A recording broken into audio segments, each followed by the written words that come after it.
আন্দোলনটা হচ্ছে justice for আরজি কর। মানুষ বিচার চায়, মানুষ হিসাব চায়, মানুষ বিচার আদায় করবে, মানুষ হিসাব বুঝে নেবে। একটা অডিও ক্লিপের কথা বলা হচ্ছে, বারবার বলা হচ্ছে আন্দোলনের নিয়ন্ত্রণ অন্য কেউ করছে, অন্য কারো হাতে আছে এবং সেখান থেকেই পুরোটা পরিচালনা হচ্ছে। আমার এরকম কিছু জানা নেই আন্দোলন বাইরে থেকে কোথায় কি হচ্ছে। ওটা তো মুখ্যমন্ত্রী বলেছেন, মুখ্যমন্ত্রী বলেছেন বলে মুখ্যমন্ত্রীর দলের লোকেরা পুরো ধরেছে। পুলিশ সেই অনুযায়ী কাগজপত্র তৈরি করতে চেষ্টা করতে পারে, কিন্তু আমার ধারণা এটা ঠিক না, বা আমার কাছে এরকম কিছু জানা নেই। যদি তথ্য কিছু থেকে থাকে, গোয়েন্দা দপ্তর আছে, ওদের খোঁজ নিক, কিন্তু দ্যাট অলসো মাস্ট বি স্ক্রুটিনাইজড। ওরা নিজেরা করে আন্দোলনকে বদনামি করার অথবা ইস্যু ঘুরিয়ে দেওয়ার কোনো চেষ্টা করছে না তো। যখন বিচার চাই এই দাবিতে, জাস্টিস ফর আরজি কর, গোটা রাজ্য মানুষ যখন ঐক্যবদ্ধ, তখন হঠাৎ করে মুখোশের আড়ালে নবান্ন করে ইস্যুকে ডাইভার্ট করার চেষ্টা হয়েছিল।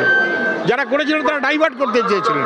এটাও ডাইভার্ট করার আর একটা কোনো ছক শাসকের নয় তো।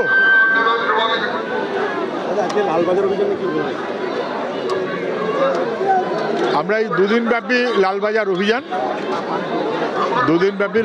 অভিযান, আমাদের দাবিগুলো সবাই জানেন। জাস্টিস ফর আরজি কর,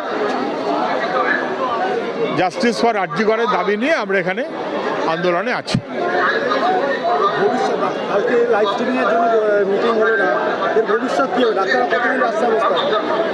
সেটা তো নির্ভর করবে সরকারের ওপর।